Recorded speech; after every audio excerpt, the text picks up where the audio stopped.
Good Morning Business, le grand entretien. Il est 8h19 et il y a 49 minutes, Thibaut Gulluy, haut commissaire à l'emploi, responsable du projet France Travail, a remis aux autorités compétentes, au ministère, à l'Élysée et à Matignon, le pré-rapport pour relecture sur l'avenir de France Travail. Vous présidez cette mission qui réunit tous les acteurs de l'emploi en France pour construire le France Travail de demain. C'est une promesse notamment du candidat Macron dans son programme. Donc vous êtes prêts, ça y est, vous avez réussi à faire vos recommandations sur ce que sera France Travail. Non, mais on a énormément de travail avec cette mission de préfiguration. On l'a lancée en septembre. On a associé évidemment très largement les collectivités, les partenaires sociaux, les représentants d'entreprises, les associations et puis tous les acteurs en fait qui font l'insertion, la formation, l'emploi, l'équipe de France, je dirais, de l'inclusion et de l'emploi. On a été dans tous les territoires. J'ai été dans à peu près 50 départements, dans à peu près toutes les régions. On a fait des laboratoires aussi pour écouter les bénéficiaires, pour écouter les entreprises. Parce que ce qui est important avec France Travail, c'est d'être orienté sur l'usager. C'est-à-dire apporter des réponses concrètes, efficaces aux besoins des personnes qui cherchent un travail et des entreprises qui cherchent des candidats. Alors cet usager, désormais, il aura un guichet unique ou il va falloir qu'il continue à aller sur chaque site d'emploi pour refaire le même profil ? C'est exactement ça la question. C'est qu'on a la chance d'être dans un pays où il y a énormément d'acteurs en fait, qui se mobilisent sur ces enjeux pour accompagner les personnes. Les entreprises. Mais il faut dire aussi que tous ces dispositifs, tous ces acteurs, ça devient un maquis inextricable et on finit par infliger la complexité de notre système aux personnes comme aux entreprises. Et donc l'objectif, et ça fait partie des propositions que nous avons élaborées avec les acteurs, c'est de partager les données, c'est d'interconnecter les systèmes pour faire en sorte Mais la data, c'est leur cœur, c'est leur business. Ils sont d'accord pour le partager avec France Travail ? Mais parce qu'effectivement, la clé c'est la donnée. C'est la qualité de la donnée pour adresser le bon candidat à la bonne entreprise au bon moment. Et aussi pour les personnes, d'apporter la bonne solution. Et la bonne solution, c'est quoi quand on cherche un emploi ? C'est pas seulement une offre d'emploi, mais parfois c'est la formation qui va être nécessaire pour pouvoir acquérir cet emploi. Parfois c'est une aide à la mobilité, au logement, au social. Donc c'est complexe. Et cette complexité-là, on va la résoudre avec cette logique de coopération entre les acteurs, de partage de la donnée et d'interopérabilité des systèmes. Ça veut dire concrètement que pour un demandeur d'emploi, son profil va pouvoir être partagé par Pôle emploi, l'organisme public, les sites de recherche d'emploi privés, on en connaît plein. Indeed, Monster, oui. Exactement, Hello Work, etc., Manpower, et puis les organismes de formation. Vous pensez qu'on peut aller jusqu'à une sorte de dossier unique et de guichet unique ? Bien. Ça serait génial, franchement, si vous y réussissez, vous aurez le droit au prix Nobel du travail. Non, mais c'est tout à fait un des enjeux et c'est une des attentes d'ailleurs qui est remontée par l'ensemble des acteurs. Un dossier unique dans le sens où il y a besoin de différents ingrédients pour faire un parcours. De temps en temps, il faut un travailleur social, de temps en temps, il faut un conseiller emploi, de temps en temps, il faut une expertise sur la formation. Et donc ça, c'est un des enjeux. Figurez-vous que ce matin, je retrouve d'ailleurs les 19 départements pilotes qui ont été annoncés par le ministre du Travail fin décembre, avec lesquels on va commencer à expérimenter justement cet accompagnement avec les acteurs de l'emploi, Pôle emploi, mais aussi Mission locale, Cap emploi, APEC, et les travailleurs sociaux des départements pour accompagner les bénéficiaires du RSA. Et ça passe par un carnet de bord, un dossier unique. On l'a déjà testé dans les Ardennes et on va l'étendre parce que c'est en permettant aux professionnels de coopérer ensemble qu'on va pouvoir résoudre l'équation de la simplicité pour l'usager. C'est-à-dire que vous allez cibler particulièrement ceux qui sont au RSA pour leur apporter quoi ? Les meilleures offres qui correspondent à leur profil, c'est des cibles prioritaires. France Travail a évidemment vocation à s'adresser à toutes les personnes dépourvues d'emploi, les demandeurs d'emploi dans toute leur diversité. Mais dans le cadre de France Travail, vous savez, le président l'avait annoncé aussi lors de sa campagne, on veut réformer l'accompagnement des bénéficiaires du RSA. Depuis 1988, et d'ailleurs j'ai été dans beaucoup de départements, il n'y a pas un seul département où j'ai pas trouvé un bénéficiaire du RSA qui y était depuis 1988.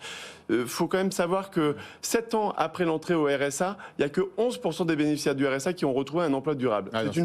C'est un échec total. C'est un échec, c'est une faillite collective. Et donc c'est à ça que on veut répondre en le faisant main dans la main avec les départements, en allant chercher tous les bénéficiaires du RSA, ceux qui arrivent, mais aussi ceux qui parfois y sont depuis quelques années, parce que derrière ces bénéficiaires du RSA, derrière ces allocataires, il y a aussi des talents, des capacités, des potentiels. Par contre, il va falloir aller les mobiliser. C'est les fameux 15-20 heures d'activité, d'insertion, de formation, d'immersion dans l'entreprise, pour redonner la chance à chacun de retrouver un emploi. Si on se met du côté des entreprises qui nous regardent, elles sont nombreuses, des patrons de PME, des TPE qui n'arrivent pas à recruter, qui n'arrivent pas à trouver les bons talents, même les restaurateurs, regardez 300 000 offres d'emploi non satisfaites dans la restauration, ça va changer quoi votre proposition et France Travail pour eux?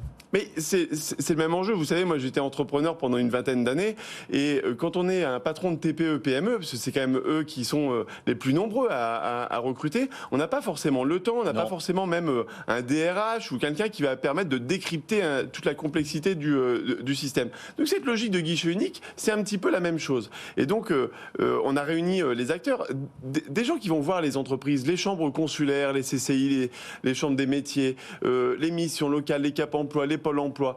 Tous ces acteurs-là vont déjà voir les entreprises, sauf qu'elles y vont en ordre dispersé. Avec France Travail, on va organiser la coordination pour faire en sorte qu'il y ait un interlocuteur privilégié, un accompagnement plus personnalisé aussi de ces entreprises, du besoin, de l'expression du besoin de l'emploi, parce que parfois c'est pas forcément évident de dire de quoi on a besoin, jusqu'à l'accompagnement et la réussite, l'inclusion dans l'emploi. Ça s'appelle la médiation active, ça fonctionne, et en plus de ça, ça crée des emplois nets. Créer des emplois nets, c'est ça qui va permettre aussi de financer cet investissement social dans l'accompagnement des personnes. Un mot de l'emploi des seniors, parce que c'est quand même structurant, et dans la réforme des retraites et dans la réforme de l'assurance chômage. Vous êtes haut commissaire à l'emploi et à l'engagement des entreprises. Est-ce que vous les sentez engagés à changer totalement de mode de fonctionnement autour de l'emploi des seniors et à enfin intégrer les plus de 55 ans dans les troupes? On a un invité juste il y a une heure qui nous disait qu'il allait y avoir 1 million de seniors en plus avec la réforme des retraites, à qui il va falloir trouver du travail. Mais moi j'ai envie de dire que c'est une bonne nouvelle, parce que sur France Travail, vous savez, pour pouvoir relever le défi du plein emploi, il y a évidemment améliorer les services pour les entreprises. Ça, on vient d'en parler. Mais il y a aussi d'apprendre à s'ouvrir à tous les talents. Parfois, en fait, on est pris un petit peu par des habitudes, par des stéréotypes RH qui nous privent du recrutement de personnes seniors. Il y a aussi l'ouverture aux femmes dans un certain nombre de domaines. Je pense notamment à l'industrie ou au numérique. Les facteurs de discrimination qu'on va pouvoir retrouver aussi à destination des personnes qui vivent dans les quartiers prioritaires ou les personnes en situation de handicap. Il faut des quotas, du coup ? C'est pas les quotas, c'est l'esprit des entreprises s'engage, qui a été initié par le président de la République en 2018 et qui a fait aussi une partie du succès d'un jeune, une solution. C'est de dire aux entreprises, ouvrez-vous au champ des possibles, on va vous y accompagner. Ouais. Soyez plus inclusifs. Mais si on fait pas de quotas, par exemple sur les femmes, il se passe rien. Alors peut-être qu'il faut faire la même chose sur les seniors comme on fait sur le handicap. D'abord, il y a des mesures. Non, mais il y a des mesures d'incitation qui sont nécessaires. C'est le cas avec l'obligation des 6% d'emploi des personnes en situation de handicap. C'est aussi la piste qu'a présenté le ministre du Travail, Olivier Dussopt, avec l'index senior. Donc il faut un cadre d'incitation, on est d'accord. Mais ensuite, c'est pas le tout que d'avoir un cadre d'incitation, il faut aussi accompagner. C'est ça qu'on fait avec les entreprises s'engagent, c'est de former. Les chefs d'entreprise nous demandent, formez-nous, expliquez-nous un petit peu comment on va pouvoir trouver, sourcer, accompagner, inclure ces personnes et s'ouvrir finalement à tous ces talents. Derrière le plein emploi, c'est aussi l'opportunité pour les entreprises comme pour les personnes de pouvoir se rencontrer de façon différente d'aujourd'hui. Bon, en tout cas, ça y est, vos propositions, l'encre est à peine sèche. Vous venez de les transmettre au gouvernement. Vous attendez les retours, bien évidemment. Vous pensez présenter les recommandations et le rapport pour France Travail quand fin janvier toujours ? Oui, en tout cas c'est la demande du ministre et puis du gouvernement de présenter ça fin janvier. Maintenant, ce que je veux aussi dire, c'est que le rapport, c'est pas une fin en soi. Ce qui compte, c'est le tracé opérationnel que ça tisse pour les prochaines années, pour faire en sorte que nous allions au plein emploi qui est souhaité par le gouvernement, qui est souhaité par Olivier Dussopt et par le président de la République. Et donc la mise en œuvre de France Travail, elle va être très concrète. On va l'expérimenter avec les départements, je vous l'ai dit, mais aussi avec un certain nombre de régions qui nous ont dit qu'elles avaient envie d'avancer avec nous pour faire avancer les pistes que je viens de vous énoncer. Il faut faire France Travail plutôt que d'en parler. Bon, j'espère que la réforme des retraites va bien se passer et que ça vous donnera un peu d'air pour présenter cette réforme aussi très importante pour l'objectif zéro chômeur de France Travail que vous venez de nous présenter ce matin. Merci beaucoup Thibaut Guilly, haut commissaire à l'emploi et l'engagement des entreprises, d'avoir été notre invité.